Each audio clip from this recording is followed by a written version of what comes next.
જય હિન્દ, જય જય ગરવી ગુજરાત. હું શુભમ બિરેન ઠાકર. મિત્રો, પાછલા 2 મહિનાથી એક તકલીફ સ્થાનિકો દ્વારા અમને અવારનવાર જણાવવામાં આવે છે કે જોધપુર ગામમાં ગેરકાયદેસર રીતના પીજી ચાલે છે અને એ લોકો ન્યુસન્સ ક્રિએટ કરી રહ્યા છે. મિત્રો, આ પીજી કોઈ સામાન્ય વ્યક્તિને હર્ષ સંઘવી, જે આપણા ગુજરાતના ડેપ્યુટી સીએમ છે, એમની આગળ પાછળ દોડવાવાળા, એમની રેલીમાં એમનું એક્ટિવા ચલાવવાવાળા મોટા ભારતીય જનતા પાર્ટીના કાર્યકર્તા ચલાવે છે. એટલે અમે આ પીજીને જણાવતા કે આ પીજી ગેરકાયદેસર રીતના ચાલે છે, તો બી અમદાવાદ મ્યુનિસિપલ કોર્પોરેશન કોઈ જાતની એક્શન નથી લેતી. અમે એમને વારંવાર મ્યુનિસિપલ કમિશનર શ્રીને જાણ કરી, અમે ડીવાયએમસી શ્રીને જાણ કરી, અમે ડેપ્યુટી ટીડીઓ શ્રીને અવારનવાર જાણ કરી કે આ પીજી ગેરકાયદેસર ચાલે છે. તે અનુસંધાને અમે એક આરટીઆઈ બી દાખલ કરી અને આરટીઆઈ દાખલ કરીને અત્યારે આજે અમે જ્યારે ડેપ્યુટી ટીડીઓને બતાડીએ છીએ કે આ ડેટા અમારી જોડે છે જ નહીં.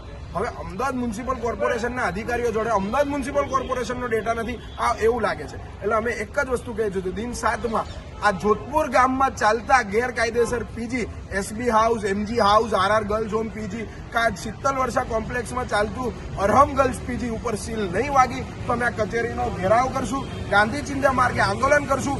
ના ડીવાયએમસી નિરાંત પરીખના તમે અંદર જઈ શકશો, ના તમે બહાર જઈ શકશો, એટલું ધ્યાનમાં રાખજો. જય હિન્દ, જય જય ગરવી ગુજરાત.